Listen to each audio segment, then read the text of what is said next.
ইবলিস ছিল বেশি বুদ্ধিজীবী। ইবলিস ছিল কি অতিরিক্ত মাত্রার বুদ্ধিজীবী। আছেন আমাদের সমাজের কিছু মানুষ, ও বলছে খালাকতানি মিন নার, আমাকে সৃষ্টি করেছেন আগুন দিয়ে, আগুন তো সুপিরিয়র মাটির চাইতে।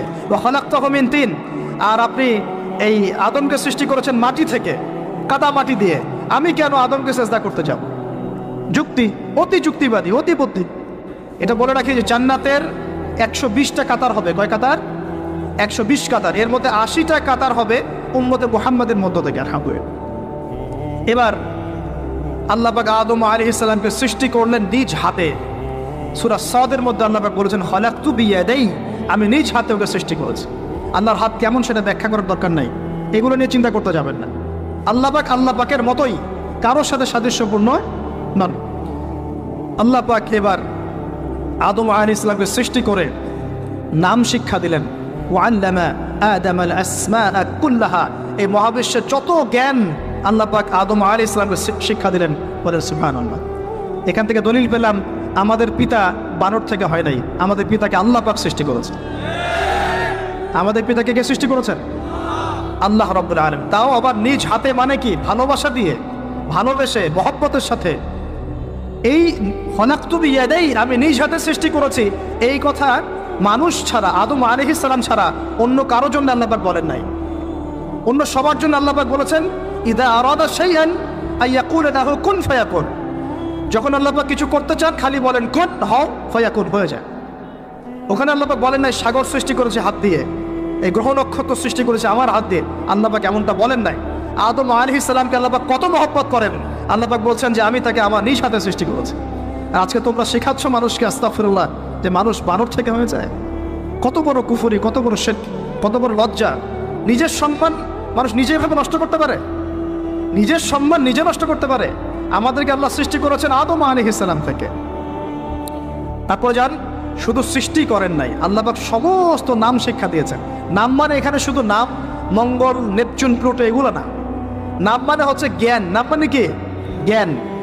একটা এক্সাম্পল দেই, যখন আপনি বাচ্চাকে বলেন যে A for Apple, A for কি অ্যাপল যে শেখাচ্ছেন, অ্যাপল বলতে কিন্তু সে শুধুমাত্র একটা ওয়ার্ড শেখে না, ও কিন্তু শেখে অ্যাপল মানে একটা এমন কিছু যেটা খেতে হয়। কি করতে হয়? খেতে হয়। যখন আপনি শেখান এ ফর অ্যান্ট, ও বুঝতে পারে অ্যান্ট হচ্ছে একটা সৃষ্টি, এটা চলাচল করে, কালো কালো দেখতে, ও কিন্তু মাথার মধ্যে ওটা ছবি এঁকে নেয়।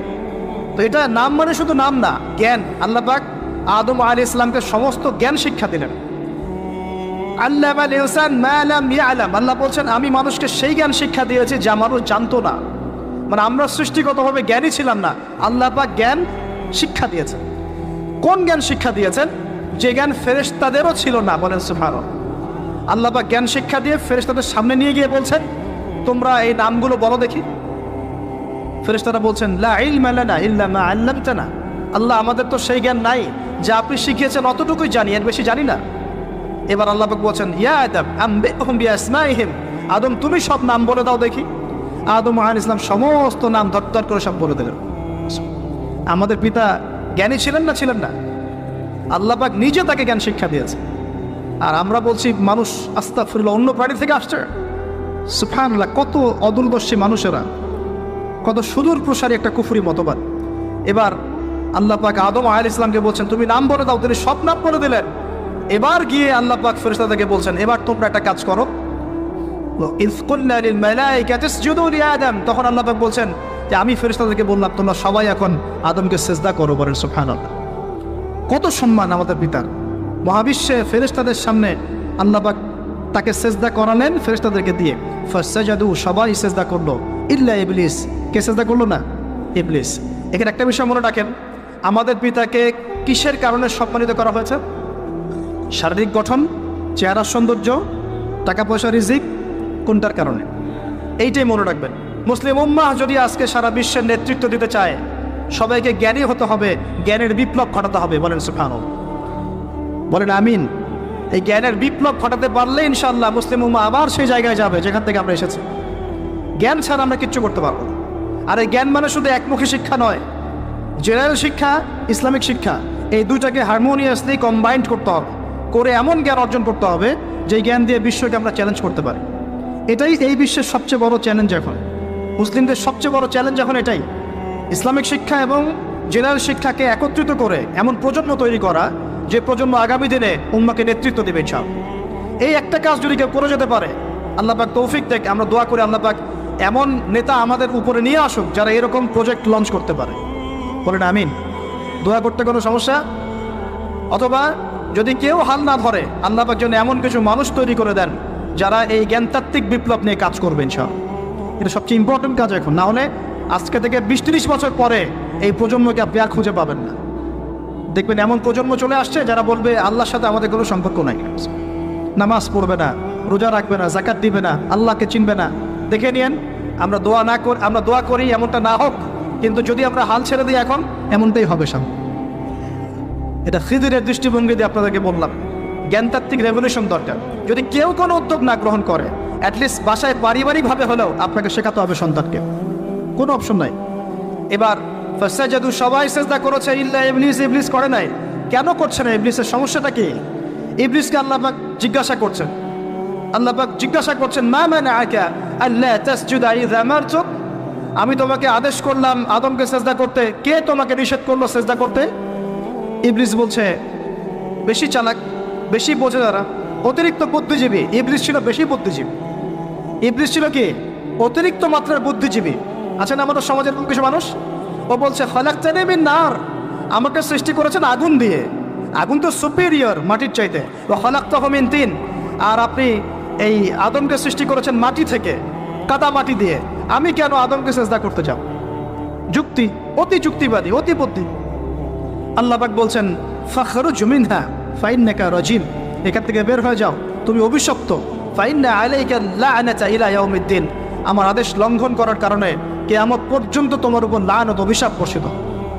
আল্লাহ পাক তাড়িয়ে দিলেন, একদম থ্রোন অ্যাওয়ে। আমরা বলি না আউযু বিল্লাহি মিনাশ শাইতানির রাজিম? রাজিম শব্দের মানে হচ্ছে বিতাড়িত, থ্রোন অ্যাওয়ে, কার্সড, যাকে অভিশাপ করা হয়েছে। এবার ভালো করে শোনেন প্রিয় ভাইয়ের, ইবলিসের এই স্টেটমেন্টগুলো শোনেন। এবার ইবলিস বলছে রব্বি আনজিরনি ইলা ইয়াউমি ইউবআসুন। এই স্টেটমেন্টটা ভালো করে শোনেন। ইবলিস বলছে রব্বি, হে আমার রব। ইবলিস বলছে রব্বি, হে আমার রব। ইবলিস বলছে রব্বি, হে আমার রব, আমাকে অবকাশ দিন। আনজিরনি, আমাকে অবকাশ দিন। ইলা ইয়াউমি ইউবআসুন, কিয়ামত দিবস পর্যন্ত। ইবলিস আল্লাহকে বিশ্বাস করে কি করে না? ইবলিস আস্তিক না নাস্তিক? বলেন। ইবলিস বলছে রব্বি। রব্বি মানে কি? হে আমার রব। রব্বি মানে রব না, রব্বি মানে আমার রব। রব্বুন মানে রব, রব্বুহু তার রব, রব্বুহুম তাদের রব, রব্বুকা মানে তোমার রব, রব্বুকুম মানে তোমাদের রব, রব্বি মানে কি? আমার রব, রব্বুনা আমাদের রব। এটা গ্রামার, বুঝতে পারছেন? ইবলিস বলছে রব্বি মানে কি? হে আমার রব, আনজিরনি, আমাকে অবকাশ দিন, ইলা ইয়াউমি ইউবআসুন, কিয়ামত দিবস পর্যন্ত। ইবলিস আস্তিক না নাস্তিক? তাহলে এখন বলেন তো, আমরা যারা দুনিয়াতে আল্লাহকে অস্বীকার করছি তারা ইবলিসের চেয়ে বড় না ছোট? দলিল দিলাম তো, নাকি এমনি এমনি বললাম? আচ্ছা, আল্লাহ পাক বলছেন যাও, ফাইন্নাকা মিনাল মুনজারিন, তোমাকে অবকাশ দেয়া হলো। কারণ কিয়ামত পর্যন্ত সময় আল্লাহর কাছে খুব বেশি কিছু না, একদিনেরও কম, অল্প সময়, একটা সকাল একটা সন্ধ্যার মতো। ঠিক আছে, দিলাম, যাও। এবার ইবলিস চ্যালেঞ্জ করছে। এই চ্যালেঞ্জটা আমাদের সবাইকে মনে রাখতে হবে, সারা জীবন ইবলিসের এই স্টেটমেন্টটা মনে রাখতে হবে। সেটা কি? ইবলিস বলছে ফাবিমা আগওয়াইতানি, সূরা আরাফ পড়ে দেখবেন। ইবলিস বলছে ফাবিমা আগওয়াইতানি, আপনি যে আদমের কারণে আমাকে আজকে বের করে দিলেন জান্নাত থেকে, লা কুউদান্না লাহুম সিরাতাকাল মুস্তাকিম, আমি সেই আদমের সরল পথে ওত পেতে বসে থাকবো, চুপটি খাপটি মেরে বসে থাকবো, খাপটি মেরে ওর জন্য বসে থাকবো। আর সুম্মা লাতিয়ান্না মিন বাইনি আইদিহিম, আমি অবশ্যই তার সামন থেকে আসবো। সুম্মা লাতিয়ান্নাহুম মিন বাইনি আইদিহিম, আমি আদম সন্তানদের সামন থেকে আসবো, সামন থেকে মানে সরাসরি ওয়াসওয়াসা দিব। ওয়া মিন খালফিহিম, পেছন থেকে আসবো মানে পিছন থেকে ওয়াসওয়াসা দিব। ওয়া আন আইমানিহিম, ডান দিক থেকে ওয়াসওয়াসা দিব। ওয়া আন শামাইলিহিম, বাম দিক থেকে আসবো। ওয়া লা তাজিদু আকসারাহুম শাকিরিন, আপনি বেশিরভাগ আদম সন্তানকে শুকরগুজার পাবেন না। ইবলিস ঠিক বলেছে না ভুল বলেছে? বেশিরভাগ মানুষ নামাজ পড়ে না, বেশিরভাগ মানুষ সুদ খায় কি খায় না, বেশিরভাগ মেয়ে এখন বেপরদায় চলে কি চলে না, বেশিরভাগ মানুষ এখন অন্যায় করে কি করে না, বেশিরভাগ মানুষই আল্লাহ থেকে দূরে চলে। ইবলিস কিন্তু ঠিকই বলেছে, ঠিক বলে নাই? আচ্ছা, আল্লাহ পাক বলছেন ঠিক আছে যাও, তোমার চ্যালেঞ্জ তোমার জায়গায়। তবে আমার বান্দারা যদি সারা জীবনও অন্যায় করার পরে একবার যদি একটা বার মন থেকে তাওবাতুন নাসুহা মানে প্রকৃত তওবা করে, খালেস তওবা করে, আল্লাহর কাছে ফিরে আসে, বলে আস্তাগফিরুল্লাহ, আল্লাহ আমাকে মাফ করে দাও, রব্বিগফির ওয়ারহাম, আল্লাহ মাফ করো, ক্ষমা করো, আস্তাগফিরুল্লাহ আল্লাযী লা ইলাহা ইল্লা হুয়াল হাইয়ুল কাইয়্যুম ওয়া আতুবু ইলাইহি, বা আমার কাছে একটা বার যদি মাফ চায়, ক্ষমা চায়, তার সারা জীবনের গুনাহ আমি মাফ করে দেব ইনশাআল্লাহ। আর কি চাই? ওই যে বললাম না, আমাদেরকে ভালোবেসে আল্লাহ সৃষ্টি করেছেন। এবার ইবলিস চলে গেল, আর আদম আলাইহিস সালামের পাঁজর থেকে আল্লাহ পাক সৃষ্টি করলেন হাওয়া আলাইহিস সালাম। মানে সুবহানাল্লাহ। কারণ সঙ্গিনী ছাড়া আমরা চলতে পারবো না। পারবো? যারা চিরকুমার সঙ্গে নাম লেখাচ্ছ, এগুলো থেকে বের হয়ে আস। এখন চিরকুমার থাকার টেন্ডেন্সি মানুষের, চিরকুমার থাকতে হবে কেন? সঙ্গীত দরকার আছে কি নাই? আছে। একা একা লাগে, মানুষ একা একা চলতে পারে না। ইব্রাহিম আলাইহিস সালাম একা চলে আসছেন, তার সাথে সারা আলাইহিস সালাম ছিলেন। আমাদের নবীজি যখন একা, তার সাথে খাদিজা রাদিয়াল্লাহু আনহা ছিলেন। ঠিক আছে?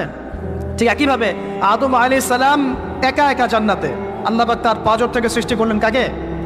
হাওয়া আলাইহিস সালাম। বলে রাখি, হাওয়া আলাইহিস সালাম ছিলেন পৃথিবীর সবচেয়ে সুন্দরী নারীদের একজন। দুজন নারীকে সবচেয়ে সুন্দরী বলা হয়। কয়জন? একজন হাওয়া আলাইহিস সালাম, আর একজন ইব্রাহিম আলাইহিস সালামের স্ত্রী সারা আলাইহিস সালাম। মনে থাকবে? এখানে মনে রাখবেন, নিজে যদি পবিত্র থাকেন, নিজের চরিত্রকে পবিত্র রাখেন, ইনশাআল্লাহ আপনি সব দিক থেকে ভালো একজন মেয়ে পাবেন। নিজের চরিত্র ঠিক থাকবে না, জেনা করবেন, 10 ঘাটের পানি খেয়ে আসবেন, দেখবেন যাকে বিয়ে করেছেন ও 15 ঘাটের পানি খেয়ে আসছে। সতর্ক থাকবেন। আল্লাহ পাক হেফাজত করুন, বলি আমিন। এবার তারা দুজন জান্নাতে থাকতে লাগলেন। আল্লাহ পাক বলছেন, একটু মনোযোগ দেন, আল্লাহ বলছেন যে তোমরা দুজন জান্নাতে থাকো।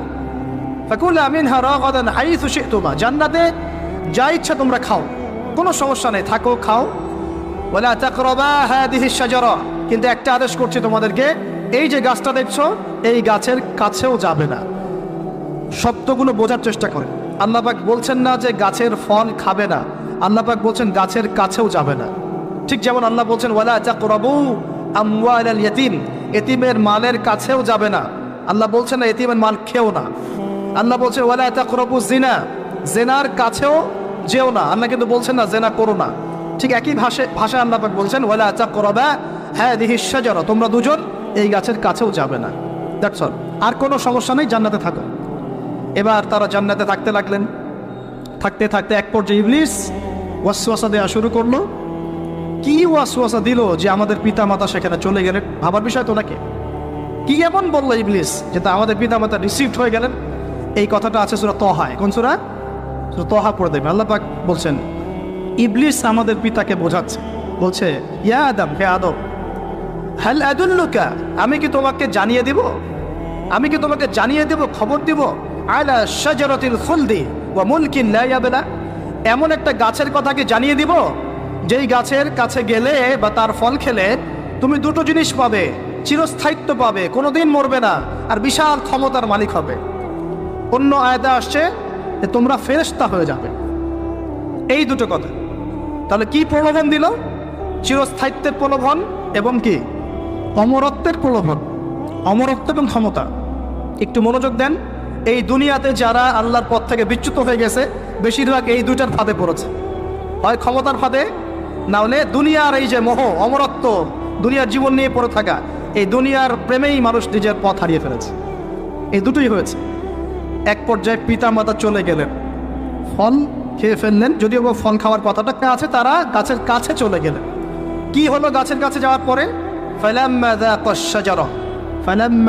শাজারা, আল্লাহ পাক বলছেন যখন তারা গাছের কাছে চলে গেলেন, ভাই লক্ষ্য করেন, যখন তারা গাছের কাছে চলে গেলেন, প্রথম যে ঘটনা ঘটলো, বাদাত লাহুমা সাওআতুহুমা, তাদের যে কাপড় ছিল জান্নাতের কাপড়, গায়ে কাপড়টা থাপাস করে খুলে গেল। এখানে যদি আপনার কাপড়টা খুলে যায় কেমন লাগবে? বা কেউ যদি জোর করে কাপড় আপনার খুলে ফেলে কেমন লাগবে? কেউ যদি 10 জন জোর করে ধরে আপনার কাপড় খুলে দেয় কেমন লাগবে? আপনি নিজের জীবনের চাইতে বেশি কাপড়টা ধরে রাখার দিকে মনোযোগী হবেন না?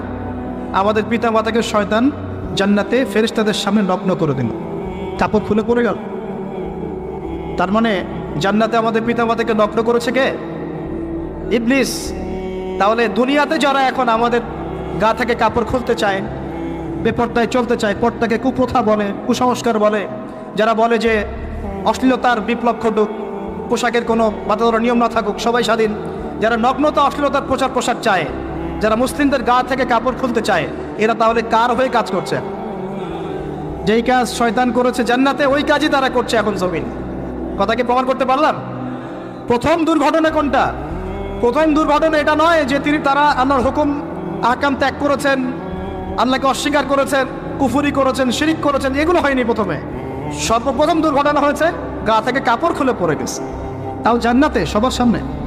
এবার আমাদের পিতামাতার কি অবস্থা চিন্তা করে, লজ্জাস্থান প্রকাশিত হয়ে গেছে। এবার তারা জান্নাতের গাছের পাতা ছিঁড়ে ছিঁড়ে ছিঁড়ে গা এই লজ্জাস্থান ঢাকা শুরু করলেন। এটা সূরা আরাফের মধ্যে আছে। এবার আল্লাহ পাক তাদেরকে বললেন, আলাম আকুল লাকুমা, আমি কি তোমাদের দুজনকে বলি নাই, ইন্নাশ শাইতানা লাকুমা আদুউম মুবিন, শয়তান তোমাদের স্পষ্ট শত্রু, আমি কি তোমাদেরকে বলি নাই? এবার আমাদের পিতামাতা দরদর করে চোখের পানি ফেলে দিয়ে আল্লাহকে বলছেন, রব্বানা যালামনা আনফুসানা ওয়া ইল্লাম তাগফির লানা ওয়া তারহামনা লানাকুনান্না মিনাল খাসিরিন। এই দোয়া করার পর আল্লাহ পাক তাদেরকে মাফ করে দিলেন, বলে সুবহানাল্লাহ। কিন্তু জান্নাতে আর থাকা হলো না, জান্নাতে আর থাকা হলো না। আমরা অনেকে মনে করি এই ঘটনার কারণে হয়তো আল্লাহ পাক তাদেরকে নামিয়ে দিয়েছেন, এই কথাও ঠিক না। কেন ঠিক না? কারণ আল্লাহ পাক দুনিয়া সৃষ্টি করেছেন আগে, আর আল্লাহ আগেই মানুষ সৃষ্টি করার আগেই আল্লাহ পাক বলেছেন দুনিয়াতে আমার খলিফা পাঠাবো। তার মানে দুনিয়াতে যে আদম আলাইহিস সালামকে পাঠানো হবে এটা আগে থেকেই লেখা ছিল, এটা পরীক্ষা। এবার নামিয়ে দিচ্ছেন আল্লাহ পাক, কুল নাহবিতু মিনহা জামিআ, তোমরা সবাই এখন নেমে যাও। কে নেমে যাও? আদম, হাওয়া, ইবলিস সব নেমে যাও। কোথায় নেমে যাও? দুনিয়াতে নেমে যাও। ফাইম্মা ইয়াতিয়ান্নাকুম মিন্নি হুদান, দুনিয়াতে তোমাদের কাছে আমার পক্ষ থেকে হেদায়েত আসবে। কি আসবে? হেদায়েত মানে আল্লাহর কিতাব এবং নবী রাসূল আসবেন। ফামান তাবিআ হুদায়া, যারা আমার হেদায়েতকে মেনে চলবে, ফালা খাউফুন আলাইহিম ওয়ালা হুম ইয়াহজানুন, তাদের কোনো টেনশন নাই, কোনো ভয় নাই। যে জান্নাত থেকে এসেছো ওখানেই ফিরে আসবে ইনশাআল্লাহ। কিন্তু ওয়াল্লাযীনা কাফারু ওয়া কাযযাবু বিআয়াতিনা, যারা আমার আয়াতকে মিথ্যা প্রতিপন্ন করবে, অস্বীকার করবে, ফাউলাইকা আসহাবুন নার, এরা হবে জাহান্নামের অধিবাসী। হুম ফিহা খালিদুন, তারা সেখানে ওই শয়তানের সাথে চিরস্থায়ী হন। এই দর্শনটা কি সহজ না কঠিন? দুনিয়াতে যাচ্ছ যাও, এই দুনিয়ার জীবন চিরস্থায়ী নয়, নির্দিষ্ট টাইম দেওয়া হয়েছে। এখানে মাতাউন ইলা হিন, এখানে নির্দিষ্ট সময়ের জন্য তোমাদেরকে রিজিক দেওয়া হবে, আবাসস্থল দেওয়া হবে, স্ত্রী সন্তান বাড়ি গাড়ি সব দেওয়া হবে। তবে এটা চিরস্থায়ী নয়। এখানে হেদায়েত আসবে, কোরআন সুন্নাহ আসবে, আল্লাহর ওহী আসবে, নবী রাসূল আসবেন। তোমরা যদি এই ওহী মেনে চলো, নবী রাসূলের আনুগত্য করো, আবার সেই জান্নাতে ফিরে আসবে ইনশাআল্লাহ, কোনো টেনশন নাই, কোনো ভয় নাই। কিন্তু যদি এই দুনিয়ার সংক্ষিপ্ত জীবনে শয়তানের তাবেদারি করা শুরু করো, তাহলে শয়তানের সাথেই পরকালে জাহান্নামে থাকতে হবে, জান্নাতে যাওয়া হবে না। এই হলো পরীক্ষা। এবার আমরা দুনিয়াতে নেমে আসলাম, তার মানে আমরা এই দুনিয়ার বাসিন্দা ছিলাম না জান্নাত থেকে আসছি? দুইটা বিষয় একদম স্পষ্ট। আমাদের পিতা হচ্ছেন আদম আলাইহিস সালাম, যিনি বানর ছিলেন না, মানুষ ছিলেন, এক। আর দুই নাম্বার, আমরা এই দুনিয়াতে বিবর্তনবাদের মধ্য দিয়ে আসি নাই, সরাসরি জান্নাত থেকে আসছি। আল্লাহ পাক আদম আলাইহিস সালামকে জান্নাত থেকে দুনিয়াতে পাঠিয়েছে, জান্নাত থেকে সরাসরি দুনিয়াতে পাঠিয়েছে। বরং কোরআন এর উল্টা কথা বলেছে। কি কথা? কোরআন সূরা বাকারায় বলছে একটা জাতি ছিল, তার নাম বনু ইসরাঈল। কি নাম? এই বনু ইসরাঈলের মধ্যে একটা দলকে আল্লাহ পাক বলেছিলেন শনিবারের দিনে মাছ ধরবে না। কি বলেছেন? শনিবারে, এই যে সাগর আছে আপনাদের মনে করেন, এই শনিবারে মাছ ধরবে না। তো বনু ইসরাঈল বেশি চালাক, অতি চালাক, যারা ওই যে প্যালেস্টাইন দখল করে বসে আছে, ওরা দাবি করে আর কি, আসলে এরা সত্যিকারের বনু ইসরাঈল নয়, এরা ইউরোপিয়ান জিউস, এরা কিন্তু সত্যিকারের বনু ইসরাঈল নয়। এখন এরা অতি চালাক, মাছ ধরে নাই, কিন্তু মাছ ধরার বাদ দিয়ে রাখছে। মাছ আসে, বাদ দিয়ে রাখি, পরে ধরব। এই পাপের কারণে, এই সীমা লঙ্ঘন করার কারণে সূরা বাকারা এবং সূরা আরাফে আল্লাহ পাক বলেছেন ওই মানুষগুলোকে আল্লাহ পাক বানর বানিয়ে দিয়েছে। তাহলে মানুষ থেকে বানর হয়েছে এই দলিল কোরআনে আছে, পড়ে দেখেন। মানুষ থেকে যে বানর হয়েছে এই দলিল কোরআনে আছে, সূরা বাকারায় আছে, সূরা আরাফের মধ্যেও আছে। শনিবারের সীমা লঙ্ঘন করার কারণে এই অপরাধ, এই পরিণতি আল্লাহ পাক কিছু মানুষকে দিয়েছেন। তারা এখনো জীবিত আছে কিনা আমরা জানি না, ওদেরকে আল্লাহ পাক মেরে ফেলেছেন না বেঁচে আছে আমরা এগুলো জানি না, কারণ কোরআন এগুলো নিয়ে কথা বলে নাই, এতটুকু কোরআন বলেছে। তবে এখনো কিন্তু বহু বাইরের মানুষ আকৃতির প্রাণীকে আল্লাহ পাক ভেতর থেকে বানর বানিয়ে দিচ্ছেন না। কিন্তু আপনারা বেশিরভাগ মানুষ যদি বলেন সুদ হালাল, কোশ্চিন কেন হালাল হয়ে যাবে না? কোরআন শুনলে হারাম, হারামই থাকে। তো এই যে বেশিরভাগ মানুষ বলছে আল্লাহ পাক সন্তান জন্ম দিয়েছেন, নাউজুবিল্লাহ, এখন কি এদের কথা সত্য? তাহলে এই যে কনসেপ্টটা, majority should be granted, majority যা বলবে সেটাই নিতে হবে। টিকলো? টিকলো না। তাহলে এই কনসেপ্টটাই একটা বাতিল কনসেপ্ট। ইসলামিক কনসেপ্ট কি? হ্যাঁ, মেজরিটি শুড বি গ্রান্টেড। কখন? যখন এটা অ্যাকর্ডিং টু কোরআন অ্যান্ড সুন্নাহ, কোরআন সুন্নাহর কাছাকাছি হবে তখন। এখানে মনে করেন কতজন মানুষ হতে পারেন? অ্যাপ্রক্সিমেটলি 20-30 হাজার, কথা বলছি। তো আপনারা যদি একটা ভোটাভুটি করেন এখন, আর ভোট তো আপনারা সামনে দিবেন মাশাআল্লাহ, এবং এই সিজনগুলো আসলেই মানুষের মৃত্যুর সংখ্যা বেড়ে যায়, তাই না?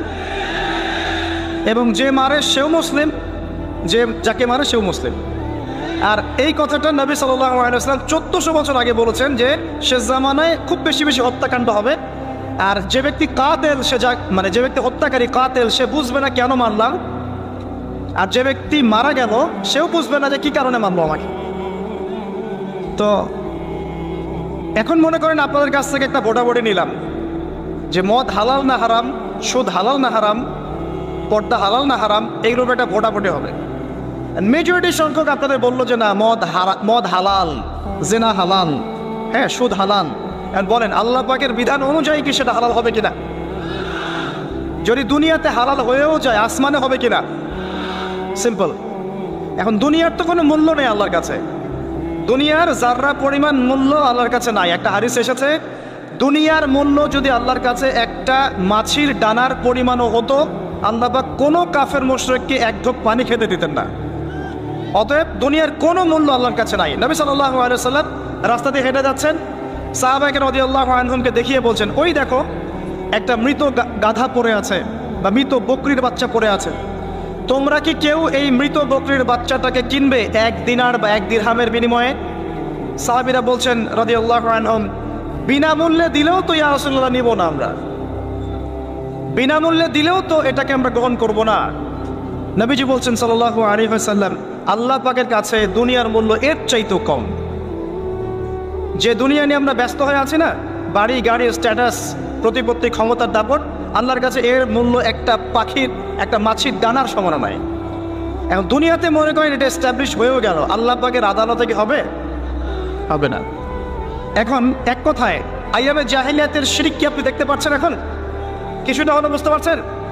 আচ্ছা, আর এখন শিরক একটা জায়গায় কেন্দ্রীভূত থাকে না, যেহেতু গ্লোবালাইজেশনের যুগ, এই কারণে শিরক সমস্ত জায়গায় ছড়িয়ে পড়ে। মনে করেন একটা এক্সাম্পল দিই, মনে করেন যে পশ্চিমারা শিখিয়েছে, আর তারা বেশিরভাগ কথাই মিথ্যা কথা বলে আর কি, আমার ধারণা এটা, তারা শিখিয়েছে যে বিজ্ঞান দিয়ে, দর্শন দিয়ে, যুক্তি দিয়ে, পরীক্ষা নিরীক্ষা পর্যবেক্ষণ দিয়ে যখন কোনো সিদ্ধান্তে উপনীত হওয়া যাবে তখনই সেটা জ্ঞান, আদারওয়াইজ সেটা জ্ঞান নয়। এটা পশ্চিমারা শিখিয়েছে। পরীক্ষা নিরীক্ষা, যুক্তি, বিজ্ঞান, দর্শন, এগুলো দিয়ে যদি আপনি কোনো কিছুকে প্রমাণ করতে পারেন তাহলে সেটা জ্ঞান হবে, আদারওয়াইজ হবে না। যেমন একটা এক্সাম্পল দিচ্ছি, এই পুরো জায়গাটা আল্লাহর ফেরেশতারা ঘিরে রেখেছেন, বুঝতে পারছেন না? এই পুরো জায়গাটা আল্লাহ পাকের ফেরেশতারা কি ঘিরে রেখেছেন? হাদিস বলছে হ্যাঁ রেখেছেন, হাদিস বলছে হ্যাঁ রেখেছেন। তো ফেরেশতারা ঘিরে রেখেছেন, আমরা বিশৃঙ্খলা করছি কেন? আল্লাহকে দেখানোর জন্য যে আমরা বিশৃঙ্খল জাতি? এই জায়গা ফেরেশতারা ঘিরে রেখেছেন, তাহলে বিশৃঙ্খলা করছে কেন? আল্লাহ পাক তার নিকটস্থ ফেরেশতাদের সামনে এই মানুষগুলোকে নিয়ে গর্ব করবেন যারা একসাথে বসে কোরআন সুন্নাহ আলোচনা করে। আর এই পুরো জায়গাটা আল্লাহর ফেরেশতারা ঘিরে রাখেন, তাদের উপর শান্তি বর্ষিত হয়। এখন আমার কথা হচ্ছে, পশ্চিমা শিক্ষা দর্শন দিয়ে আপনি কি ফেরেশতাদেরকে ল্যাবরেটরিতে প্রমাণ করতে পারবেন কি না? পারবেন? আচ্ছা, আপনি কি জিন জাতিকে প্রমাণ করতে পারবেন কিনা? আপনি কবরের আযাব প্রমাণ করতে পারবেন কিনা? আপনি আল্লাহকে দেখতে পারবেন কিনা? আল্লাহকে কোনো ইন্দ্রিয় দিয়ে উপলব্ধি করতে পারবেন কিনা? আপনি কি হাসর, মিজান, পুলসিরাত দেখেছেন কি দেখেন নাই? আপনি কি আপনার শরীরের মধ্যে থাকা রূহ বা আত্মাটাকেও দেখেছেন? এই আত্মাটাকেও কি আপনি সায়েন্স দিয়ে প্রমাণ করতে পারবেন? মানুষ মারা গেলে বলে হৃদযন্ত্রের ক্রিয়া বন্ধ হয়ে মারা গেছে, তাই না? তো ক্রিয়াটা বন্ধ হলো কিভাবে? কে বন্ধ করলো? কার হুকুমে বন্ধ হলো? আর এতদিন পর্যন্ত চলছিল কার হুকুমে? এই জায়গায় একটা জ্ঞানতাত্ত্বিক দর্শনের পার্থক্য আছে না? এই যে আপনি যদি বিশ্বাস করে নেন যে হ্যাঁ পরীক্ষা নিরীক্ষা পর্যবেক্ষণের বাইরে কোনো জ্ঞান নাই, তাহলে আপনি ওই জ্ঞানকে অস্বীকার করছেন। এটা হলো শিক্ষাক্ষেত্রে শিরক, এবং এই শিরকটা এখন শুধু একটা জায়গায় সীমাবদ্ধ নাই, পুরো বিশ্বে ছড়িয়ে পড়েছে, এভরি সিঙ্গেল সেক্টর। এটা আমি জাস্ট একটা এক্সাম্পল দিলাম। এখন সামনে আসেন, আইয়ামে জাহিলিয়াতে কি ছিল? রিবা। কি ছিল ভাই? রিবা মানে কি? এটা কি কোনো মেয়ের নাম? রিবা কি কোনো মেয়ের নাম? আপনার গার্লফ্রেন্ডের নাম? রিবা মানে কি? সুদ। আচ্ছা, সুদের পাপের কয়টা শাখা আছে বলেন? এই হাদিসটাকে শুনেন নাই? সুদের পাপের কয়টা শাখা আছে? 73টা বা 70টা। তার সবচেয়ে নিচু শাখা কি?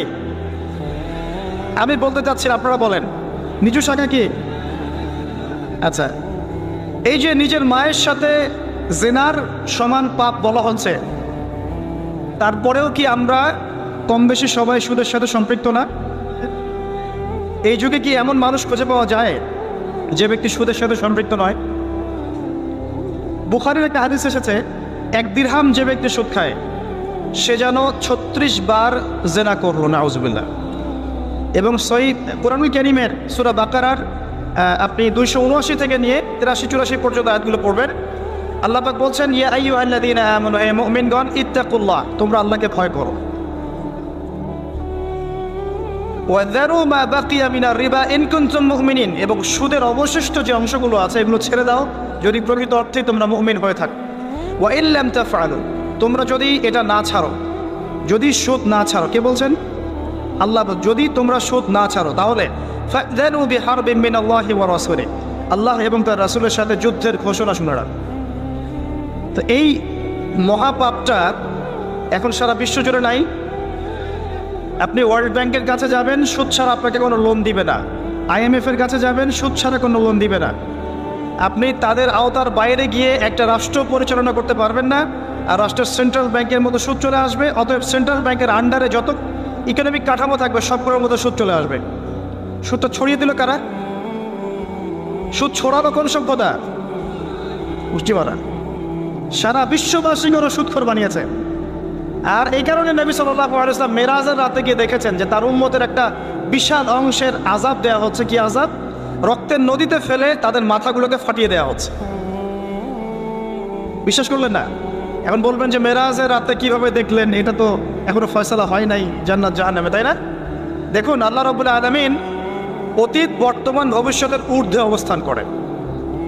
আল্লাহ রাব্বুল আলামিন অতীত, বর্তমান, ভবিষ্যতের ঊর্ধ্বে অবস্থান করেন। আমাদের এই টাইম ফ্রেমের মধ্যে পাস্ট টেন্স আছে, প্রেজেন্ট টেন্স আছে, ফিউচার টেন্স আছে। আল্লাহ পাকের কাছে এগুলো নাই। আল্লাহ রাব্বুল আলামিনের কাছে সবই চাক্ষুষ। আল্লাহ পাক এই টাইম ফ্রেমের অনেক ঊর্ধ্বে। আসুন, আচ্ছা, এই হাদিসটা আপনাদেরকে কেউ বলেনি কখনো যে বিনা প্রয়োজনে ছবি তুলতে হয় না? কিয়ামতের মাঠে সবচেয়ে বেশি শাস্তি যাদেরকে দেওয়া হবে তারা হচ্ছে এক শ্রেণীর মুসাউয়ির, যারা তাসবির আঁকতো, ছবি আঁকতো বিনা প্রয়োজনে, অপ্রয়োজনীয়, এবং আল্লাহ পাকের সৃষ্টির মতো সৃষ্টি করতো। এদেরকে কিয়ামতের মাঠে সবচেয়ে বেশি মর্মান্তিক শাস্তি দেওয়া হবে। এটা একটা হারাম কাজ, ক্ষেত্র বিশেষে হালাল করা হয়েছে। কীভাবে হালাল করা হয়েছে? পাসপোর্ট সাইজের ছবি ছাড়া আমার ভিসা হবে না, আমার পাসপোর্ট হবে না, আমার NID কার্ড হবে না। উলামায়ে কেরাম একসাথে বসে ইজমা করে দিয়েছেন, আচ্ছা এটা জায়েজ, এতটুকু জায়েজ। আর এই যে আমরা কথায় কথায় সেলফি আর এই ছবি, এই সংস্কৃতি কোত্থেকে আসে? এটা তো মুসলিমদের সংস্কৃতি না। ছবি মূর্তির সাথে আমাদের সম্পর্ক কি?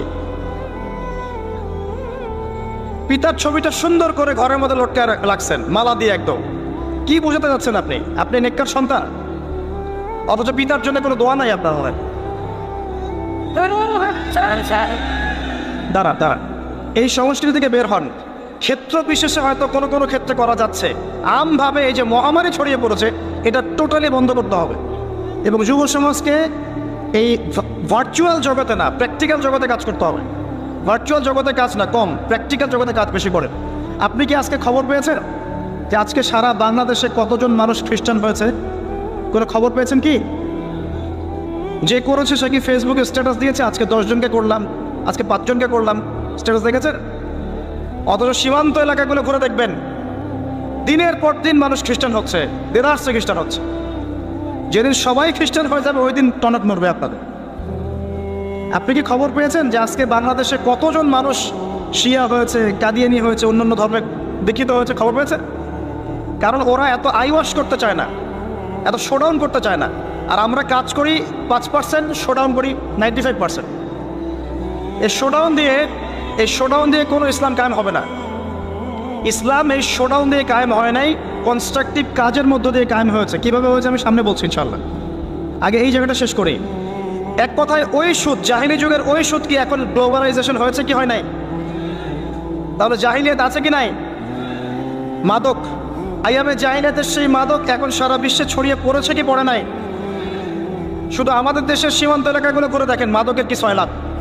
প্রশাসন হিমশিম খেয়ে যাচ্ছে, প্রশাসন হিমশিম খেয়ে যাচ্ছে মাদক বন্ধ করতে। এত মাদক, এই মাদক কারা খাচ্ছে? আমরাই তো।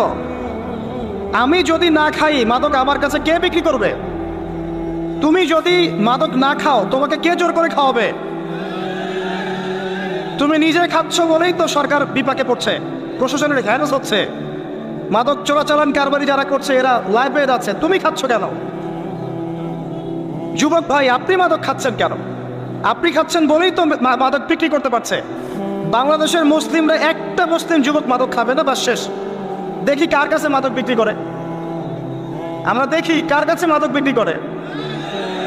আমাদের যুব সমাজের একজন ছেলে মাদকের সাথে সম্পৃক্ত থাকবে না, সিগারেটে টান পর্যন্ত দিবে না, সিগারেটে একটা টান পর্যন্ত দিবে না। দেখি কার কাছে বিক্রি করে। আর শুধুমাত্র আইন দিয়ে, শাসন দিয়ে কিন্তু সবকিছু হবে না। মানুষের ভেতরটার পরিবর্তন না করতে পারলে, আল্লাহর ভয় না ঢুকলে মানুষ এগুলো ছাড়বে না। কিন্তু দেখবেন অনেক মাদকাসক্ত মানুষ কোরআনের হাফেজ হয়ে গেছে, তওবা করে আল্লাহর ওলি হয়ে গেছে। কিভাবে হলো? বিকজ তার মনের মধ্যে আল্লাহ পাকের ভয় এসেছে। আল্লাহর ভয় জাগাতে হলে কি লাগবে? কোরআন এবং হাদিস এবং নামাজ। তো কোরআন হাদিস নামাজের কাছে মানুষকে নিয়ে আসতে পরে মাদক কমবে ইনশাল্লাহ। কমবে না? নাকি আমরা মাদকও বিক্রি করব, আবার মাদক দ্রব্যের নিরাময় কেন্দ্রও খুলে রাখবো? কোনটা করবো? আশ্চর্য একটা বিষয়। মাদক সেলও হবে, আবার মাদকাসক্ত হবে মানুষ। এই মাদকাসক্তদেরকে ভালো করে নিরাময় সেন্টারও খোলা হবে। কি সার্কাস! সুবহানাল্লাহ। আমার সাথে ওয়াদা করেন, এখানে যত মানুষ আছেন, জীবনে কোনোদিন কোনো রকম মাদক দ্রব্যের সাথে সংশ্লিষ্ট রাখবেন না। আল্লাহ পাক সাক্ষী থাকবেন, আল্লাহ পাক কবুল করে দেবে। সিগারেট চলবে না, জর্দা খাওয়া চলবে না, কুল খাওয়া চলবে না। আর বাকি যেগুলো আছে, ওই যে গাঁজা মাজা ইয়াবা সব বাদ, ওগুলো তো বাদ দিতাম। আর একটা কথা বলি, এটা আমি বলতে পারি এই কারণে, বিকজ আমি আপনাদের বয়সের, আপনাদের সাইকোলজি আমি বুঝি। কেন মাদকের কাছে যুবক ভাইটা গেল? বিকজ তার ভিতরে হতাশা আছে। কি আছে? হতাশা। চাকরি পাচ্ছে না, পরিবারের চাপ, না ওই যে সরি একটা প্রেম করছে, না গার্লফ্রেন্ড ছেড়ে চলে গেছে, এখন সে শান্তি খুঁজতেছে কোথায়? এই যে গিটার, অথবা ব্যান্ড, অথবা মিউজিক, অথবা আপনার এই যে মাদক, অথবা পর্নোগ্রাফি, অথবা যে পতিতালয়গুলো, এখানে সে শান্তি খুঁজতেছে। প্রিয় ভাই, শান্তি আপনাকে দিবে অনলি আল কোরআন। আপনি শান্তি খুঁজতে, আমি জানি আপনি শান্তি খুঁজছেন, মনের মধ্যে প্রশান্তি খুঁজছেন। তো এই প্রশান্তি আপনাকে দিবে দুটো জিনিস আমি বলে দিই। এক নাম্বার, 5 ওয়াক্ত নামাজ। 5 ওয়াক্ত নামাজ মসজিদে গিয়ে পড়েন, মনটা শান্তিতে ভরে যাবে চাঁদ। 2 নাম্বার, আপনি কোরআন তেলাওয়াত করেন নিয়মিত 1 পারা করে, ডেইলি 1 পারা করে করেন, আপনার মনটা শান্তিতে ভরে যাবে চাঁদ। যদি না ভরে তাহলে তারপরে এসে আমাকে বললেন যে ভাই আমি করেছি কিন্তু মনে শান্তি নাই, তখন আমরা আপনার জন্য একটা নেককার মেয়ে দেখে দিব চাপ। ঠিক আছে? কারণ সারা জীবন একা একা ইবাদত করলেও মনটা আবার শূন্য থাকবে। আদম আলাইহিস সালাম জান্নাতে ছিলেন না? মনের মধ্যে একটু শূন্যতা ছিল। আল্লাহ রাব্বুল আলামিন এই বাপ বাজরের হাট থেকে কি বের করলেন? কাকে বের করলেন? হাওয়া আলাইহিস সালামকে। মনের সমস্ত শূন্যতা দূর হয়ে গেল। তো এটা মানুষের জীবনে প্রয়োজন আছে। তবে আপনি যদি নিজেকে পবিত্র রাখতে না পারেন তাহলে আপনি পবিত্র স্ত্রী পাবেন না। আপনি যদি নিজেকে পবিত্র রাখতে না পারেন তাহলে পবিত্র স্বামীও পাবেন না।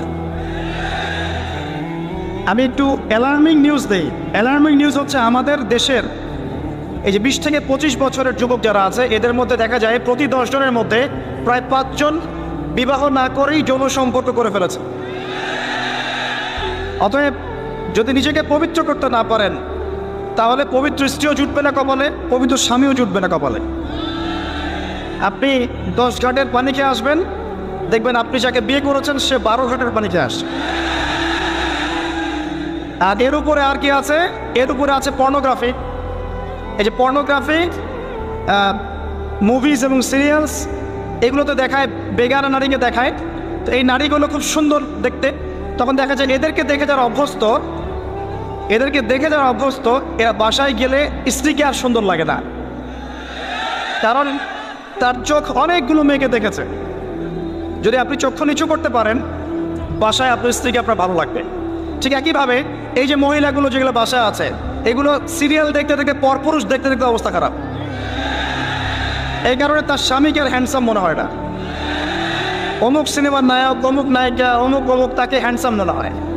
মনে হয় আমার হাজব্যান্ড যদি অমুকের মতো হইতো, আমার এটা যদি অমুকের মতো হইতো। সিরিয়ালে দেখে যে পরকীয়া হচ্ছে, ওগুলো দেখে শেখে। সিরিয়াল দেখে যে বাসার স্বামী আছে, অন্য ছেলের সাথে গল্প করে, স্মার্টনেস মনে হয়, ওটা দেখে শেখে। সিরিয়াল দেখে মানুষ এখন হত্যা করাও শিখছে। সিরিয়াল দেখে দেখে মানুষ এখন হত্যা করাও শিখে। আমরা কয়েকদিন আগে রিপোর্ট দেখেছি, একজন প্রশাসনিক কর্মকর্তা বলেছিলেন যে জিজ্ঞাসাবাদে সে বলেছে ক্রাইম পেট্রোল দেখে সে শিখেছে কেমন করে লাশটা গুম করতে হবে। তো এই যে একটা নীল দর্পণ চলছে আর কি, এগুলো কি করছে, ভিতর থেকে আমাদের মনে আধ্যাত্মিকত্ব নষ্ট করছে, এবং আল্লাহর হালালটা আমাদের কাছে ভালো লাগছে না, হারামটা ভালো লাগছে। আর কার মনের মধ্যে আল্লাহর হারামকে ভালো লাগে, হালালকে ভালো লাগে না বলেন তো? ইবলিস। কার মনে? ইবলিস। তো ইবলিসের অনুসারী হয়ে যাচ্ছে আমরা দিন দিন। প্রিয় ভাইয়েরা, আল্লাহর ওয়াস্তে মাদকের সাথে সম্পৃক্ততা রাখবেন না, আল্লাহর ওয়াস্তে পর্নোগ্রাফি দেখবেন না, আল্লাহর ওয়াস্তে নিজের হায়াতটাকে, যৌবনটাকে হেলায় ফেলায় নষ্ট করবেন না। আমি এই মাহফিলের সিজনে মনে হয় প্রত্যেকটা মাহফিল একটা কথা বলেছি, কমন, এটা আবার বলছি, শোনেন, মনোযোগ দেন। মনে করেন আমরা এখানে যারা বসে আছি সবার বয়স হচ্ছে 50 বছর। মনে করেন সবার হায়াত হচ্ছে কত বছর? 50। মনে করেন, কথার কথা। এখন কারো বাকি আছে তাহলে 20, কারো 30, কারো 15, কারো 10, কারো 5, কারো 2 বা কারো 1। কথা ঠিক না ঠিক?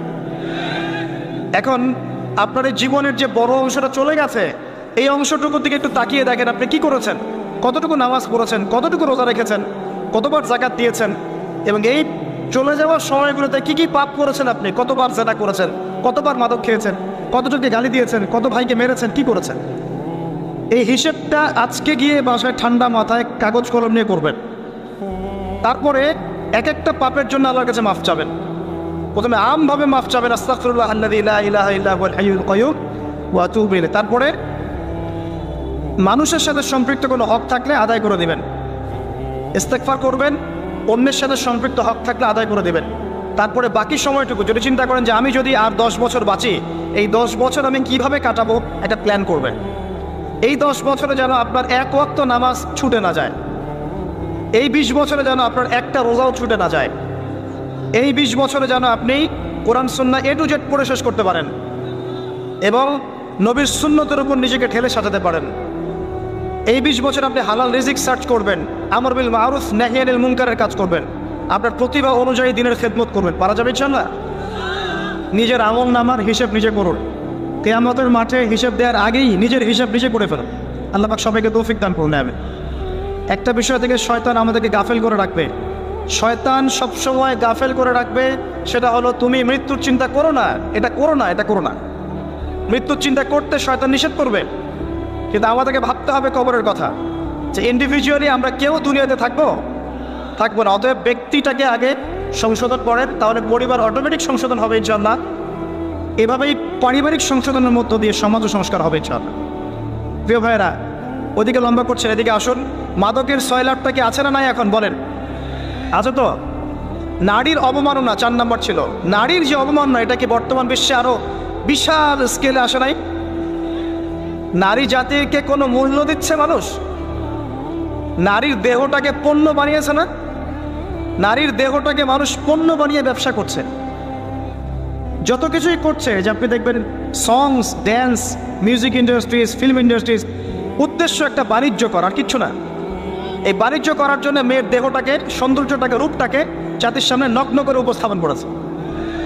আর সেই মেয়ে মনে করছে কি, যে নগ্ন হওয়ার ফলে আমি কিছু টাকা পেয়েছি, এতে করে আমার ডিগনিটির সম্মান বেড়ে গেছে, সবাই আমার সাথে সেলফি তুলতে চায়, সবাই আমাকে বড় সেলিব্রিটি মনে করে। কেউই তোমার দিকে সম্মানের চোখে তাকায় না। দেখো, মানুষের দিকে তাকানোর দৃষ্টি দুটো হতে পারে মেয়েদের দিকে, একটা হচ্ছে সম্মানের দৃষ্টি, সম্মান বা ভালোবাসার দৃষ্টি, আরেকটা হতে পারে ভোগের দৃষ্টি। বোঝাচ্ছি? আপনি কি আপনার মায়ের দিকে ভোগের দৃষ্টিতে কখনো তাকান? আপনার বোনের দিকে তাকান, আপনি আপনার দাদি, আপনার মাহারাম যারা আছে, খালা, চাচি, কারো দিকে কি আপনি ভোগের দৃষ্টিতে কখনো তাকিয়েছেন? তাকান নাই। কিন্তু বেগানা বেপর্দা মেয়ে, যে মেয়েগুলো গায়রে মাহারাম, আপনার বান্ধবী বা ফ্রি মিক্সিংয়ে আছেন, বা আপনার গার্লফ্রেন্ড, হ্যাঁ, বা ইত্যাদি ইত্যাদি, এদের দিকে কি আপনি কখনো সম্মানের চোখে তাকান না ভোগের চোখে তাকান? সত্যি করে বুকে হাত দিয়ে কথাটা বলেন দেখি, সত্যি করে বুকে হাত দিয়ে বলেন যে আপনি আপনার গার্লফ্রেন্ডের দিকে সম্মানের চোখে তাকান। আপনি পতিতালয় গিয়ে একটা পতিতা মেয়ের সাথে রাত কাটিয়েছেন, সম্মানের দৃষ্টিতে তাকিয়েছেন, তাই এত বড় চিটারি নিজের সাথে করতে পারেন? নিঃসন্দেহে আপনি এটা করেন নাই। এখন যে মেয়ে মনে করে যে আমি নগ্ন হয়ে গেলে আমার ডিগনিটির সম্মান বেড়ে যাবে, সে শয়তানের তাবেদারি করছে। কারণ কেউ তার দিকে সম্মানের চোখে তাকায় না, তার দিকে সবাই একটা নজরেই তাকায়, ভোগের নজরে তাকায়। এতে করে সম্মান বাড়ে না, বরং কমে যায়। আর দিন দিন আমরা কি করছি? আমরা এখন নগ্নতাকে প্রমোট করছি। যে যত বেশি নগ্ন হতে পারে সে তত বেশি সেলিব্রিটি হতে পারে। এবং যারা এইসব জগতে কাজ করে তাদের ইন্টারভিউ দেখবেন, তাদের ইন্টারভিউগুলো দেখা যায়, পড়া যায় পত্রিকাগুলো, তারা বলে যে প্রডিউসারের সাথে রাত যাপন না করা পর্যন্ত কখনো আমাদেরকে ফিল্মে নিত না। তো যে সম্মান ইজ্জত বিক্রি করে পেতে হয়, এই সম্মানের মুখে লাঠি মারি আমরা। যে সম্মান অর্জন করতে নিজের ইজ্জত বিক্রি করতে হয়, এই সম্মানের মুখে আমরা লাঠি মারি। আল্লাহ রাব্বুল আলামিন যে সম্মান দিয়েছেন, এই সম্মান চূড়ান্ত। এখন দেখুন, ইসলাম কি মেয়েদেরকে সম্মান দেয় না? ইসলাম কি আমাদের মেয়েদেরকে, মাদেরকে, বোনদেরকে সম্মান দেয়নি আদৌ? ইসলামে কি সম্পত্তির অধিকার নাই? ইসলামে শরীরের বা দেহের প্রোটেকশনের জন্য পর্দা নাই? ইসলামে আত্মার পরিশুদ্ধির উপায় বলা নাই? ইসলামে চক্ষু নিচু করার কথা বলা নাই? কোনো মেয়ের সাথে যদি কেউ অন্যায় আচরণ করে, ইফটিজিং করে, তার শাস্তির কথা বলা নাই? কেউ যদি কোনো মেয়েকে আল্লাহ না করুক ধর্ষণ করে, তাকে সবার সামনে মৃত্যুদণ্ড দেওয়ার কথা কি ইসলামে নাই? তাহলে কোন দিক থেকে ইসলাম মেয়েকে ছোট করল? অন্য কোন ধর্ম, কোন দর্শন, কোন ফিলোসফির মধ্যে আপনি দেখবেন এই বিধানগুলো আছে? ইসলামের মতো অর্থনৈতিক অধিকার দিয়েছে, বৈবাহিক অধিকার দিয়েছে, পর্দার অধিকার দিয়েছে, সম্পত্তির অধিকার দিয়েছে, এবং কেউ যদি তার দিকে খারাপ চোখে তাকায় বা খারাপ হাত প্রশস্ত করে, সেই হাত ভেঙে দেওয়ার অধিকার ইসলাম দিয়েছে। তো এটা মিসকনসেপশন ছড়ানো হয়েছে। আর আমরা পশ্চিমাদের কথায় সুর মিলিয়ে একই কথা বলছি যে ইসলাম নাকি মেয়েদেরকে পিছিয়ে দিয়েছে, নাউযুবিল্লাহ। আয়েশা রাদিয়াল্লাহু আনহার চাইতেও কি আপনি এগিয়ে যেতে চান? আপনি কি খাদিজা রাদিয়াল্লাহু আনহার চাইতেও বড় হতে চান? আপনি কি ফাতিমা রাদিয়াল্লাহু আনহার চাইতেও বড় হতে চান? ফাতিমা রাদিয়াল্লাহু আনহা একজন গৃহিণী হয়েও জান্নাতে গিয়েছেন, সুবহানাল্লাহ। খাদিজা রাদিয়াল্লাহু আনহা তালাকপ্রাপ্তা ছিলেন, তারপরে নবী সাল্লাল্লাহু আলাইহি ওয়াসাল্লামের সাথে বিয়ে হয়েছে, পিছন থেকে নবীকে সাপোর্ট করেছেন, তার সমস্ত সম্পদ বিলিয়ে দিয়েছেন, জান্নাতি হয়েছেন। আয়েশা রাদিয়াল্লাহু আনহার কোনো সন্তান ছিল না, সন্তান জন্ম না দিয়েও একজন মহিলা জান্নাতি হয়েছে। মারিয়াম আলাইহিস সালাম, তার স্বামীও ছিল না, স্বামীহীন একজন নারী জান্নাতি হয়েছে। ফেরাউনের স্ত্রী আসিয়া, যার স্বামী একজন বড় জালেমের পরিবারের থেকেও একজন মেয়ে জান্নাতি হয়েছে। তাহলে আমাদের মেয়েদের সমস্যা কোথায়? আমাদের মেয়েদের সমস্যাটা কোথায়? কে তোমাকে বলেছে যে তোমার ইজ্জত বিক্রি করে দিয়ে তোমাকে সার্টিফিকেট অর্জন করতে হবে? আর এই মেয়েদের পিতা মাতা তো মনে হয় বেঁচে নাই। কিভাবে আপনি আপনার মেয়ের সম্ভ্রমটাকে হুমকির মুখে ফেলতে পারেন? আপনি মেয়েকে পড়াবেন, অবশ্যই শিক্ষা দিবেন, উচ্চ শিক্ষা দিবেন। কোথায় শিক্ষা দিবেন? যেখানে মেয়ে ছাড়া অন্য কোনো ছেলে নাই। কোথায় চাকরি করবে? যেখানে মেয়ে ছাড়া অন্য কোনো এমপ্লয় নাই, কোনো ছেলে নাই, সব মেয়ে। কে বলেছে মেয়েরা চাকরি করতে পারবে না? কে বলেছে মেয়েরা পড়াশোনা করতে পারবে না? সবই পারবে তারা। পরিবেশ নিশ্চিত করেন আগে। আপনি বাঘ আর মহিষকে এক ঘাটে নিয়ে চলে আসবেন, এরপরে ঝামেলা হলে বলবেন যে বাঘের দোষ। সুবহানাল্লাহ। পরিবেশ নিশ্চিত করতে হবে আগে। প্রত্যেকটা সেক্টর নষ্ট করে ফেলছে ফ্রি মিক্সিং। এবং আমি শুনেছি আপনাদের এই মাহফিলেও নাকি ফ্রি মিক্সিং হচ্ছে। একটা মাহফিল, দিনই পরিবেশ, এখানে ছেলে মেয়ের ফ্রি মিক্সিং কেন? আপনি একজন মহিলা, আপনার জন্য মাহারাম ছাড়া গায়রে মাহারামের সামনে বেপর্দায় যাওয়া জায়েজ নাই, এটা আল্লাহ বলেছেন। আল্লাহর চেয়ে কি আপনি বেশি বোঝেন নাকি? সোজা কথা হচ্ছে আল্লাহর থেকে আপনি বেশি বোঝেন নাকি? আল্লাহ পাক কেন বলেছেন প্রশ্ন করার দরকার নেই তো আপনার। আল্লাহ বলেছেন নিঃসন্দেহে আল্লাহ পাক আমার চেয়ে অনেক বেশি জানেন। আল্লাহ পাক ভালো বলেছেন তাই বলছেন। আল্লাহ পাক ভালো চেয়েছেন আমার তাই বলেছেন। আল্লাহ আমাকে নামাজ পড়তে বলেছেন, আমি কি প্রশ্ন করবো নাকি কেন নামাজ পড়তে বললেন? আল্লাহ পাক বলেছেন যাকাত দিতে, আমি কি প্রশ্ন করবো কেন যাকাত দিতে বললেন? আপনি কেন প্রশ্ন করবেন আল্লাহকে? আল্লাহ পাক আপনাকে সৃষ্টি করার সময় কি আপনার পারমিশন নিয়েছিলেন? আপনাকে যে আল্লাহ পাক এই যে ভ্রূণ থেকে, শুক্রাণু ডিম্বাণু থেকে, একটা শুক্রাণু যে একটা ডিম্বাণু XXXY এখান থেকে সৃষ্টি করেছেন, আল্লাহ পাক কি আপনাকে পারমিশন দিয়ে সৃষ্টি করেছেন? আল্লাহ পাক আপনার রিজিক দিয়েছেন, সন্তান দিয়েছেন, পরিবার দিয়েছেন, শ্বাস নেওয়ার ক্ষমতা দিয়েছেন, বাঁচিয়ে রেখেছেন, আত্মা দিয়েছেন, জীবন মৃত্যুর মালিক আপনার পারমিশন নিয়ে করেছেন আল্লাহ পাক। আর আল্লাহ রাব্বুল আলামিন যে বিধান নাজিল করেছেন আপনি কেন চ্যালেঞ্জ করবেন তাকে? এখন আপনি কেন তাকে চ্যালেঞ্জ করবেন? আপনি চোখ বন্ধ করে কোরআন সুন্নাহ মানবেন। ইব্রাহিম আলাইহিস সালামকে বলা হচ্ছে বাচ্চাকে জবাই করতে হবে। ইব্রাহিম আলাইহিস সালামকে বলছেন কি কারণে জবাই করব? কেন নিষ্পাপ একটা বাচ্চাকে জবাই করব? কি যুক্তি এর পিছনে? এর পিছনে বিজ্ঞান কি, লজিক কি? প্রশ্ন করেছে। বলা হচ্ছে তোমার স্ত্রী এবং সন্তানকে ওই মরুভূমিতে রেখে আসো মক্কায়, যেখানে কেউ নাই। ইব্রাহিম আলাইহিস সালামকে বলেছেন কেন রেখে আসবো আল্লাহ? কি জন্য রেখে আসবো? এটা অযৌক্তিক, এটা আনসাইন্টিফিক, এগুলো কথা বলেছিলেন। এখন আপনারা কি বুঝতে পারছেন না কি কারণে আল্লাহ পাক তার স্ত্রী এবং সন্তানকে সেখানে রেখে এসেছেন? এই যে হাজার হাজার বছর ধরে হজ হচ্ছে, উমরা হচ্ছে, তাওয়াফ হচ্ছে, সাই হচ্ছে, হচ্ছে না? এগুলো কার সাথে সম্পৃক্ত? এগুলো কার স্মৃতির সাথে সম্পৃক্ত? যদি ওইখানে সেই সময় আল্লাহ পাক তাকে না পাঠাতেন আজকে কি বিশ্ববাসী এটা পেত?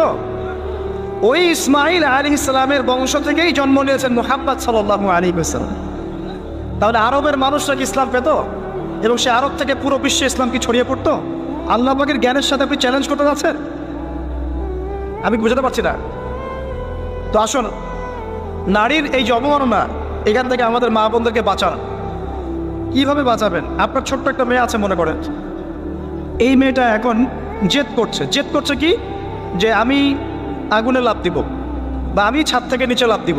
ও বলছে না নিচে লাফ দিলে কি হবে। এখন সে জেদ করছে, হাত টানাটানি করছে, আমাকে ছেড়ে দাও, ছাড়ো। আপনি এখন পিতা, আপনি তাকে খুব ভালোবাসেন।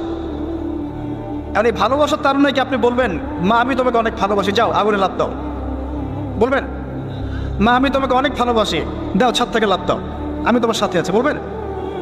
তাহলে আমাদের চোখের সামনে আমাদের মা বোনরা যে বেপরদায় নগ্ন হয়ে করছে, জাহান্নামের দিকে লাফ দিচ্ছে, কোনোদিন তো হাত ধরে টেনে বাঁচাচ্ছেন না। আপনি খুব ভালোবাসেন তাকে, আপনার স্ত্রীকে আপনি অনেক ভালোবাসেন, আপনার মেয়েকে আপনি অনেক ভালোবাসেন, বোনকে অনেক ভালোবাসেন, এই কারণেই তাদেরকে আপনি বেপরদায় চলতে দিচ্ছেন। এটা কি ভালোবাসার বহিঃপ্রকাশ হলো? আপনার ছোট্ট মেয়ে যদি বলতো বাবা আমি আগুনে লাফ দিব, আপনি একটা থাপ্পড় মেরে হলে বলতেন সর এখান থেকে, বলতেন না? এটা ভালোবাসার নিদর্শন ছিল। কখনো কখনো ভালোবাসার মানুষদেরকে বড় ক্ষতির হাত থেকে বাঁচাতে হলে একটু কঠোর হতে হয় না? ছোট্ট বাচ্চারা যদি নামাজ না পড়ে 10 বছর, আমাদের নবী একজন রহম দিলওয়ানা মানুষ, নরম মনের মানুষ, তিনি বলছেন 10 বছর হয়ে গেছে বাচ্চা নামাজ পড়ে না, লাঠি দিয়ে পিটাবা। হাদিস কি বানিয়ে বললাম? 10 বছর হয়ে গেছে বাচ্চার বয়স, নামাজ পড়ে না, ওকে আঘাত করে পিটাবে একটা। আমাদের নবীজি কি মানুষকে মারতে পছন্দ করতেন? যতগুলো যুদ্ধ হয়েছে ইসলামের না, এই সবগুলো যুদ্ধতে নবী সাল্লাল্লাহু আলাইহি ওয়াসাল্লামের হাতে মনে হয় 1জন কি 2জন মানুষ মারা গেছে। 1জন কি 2জন?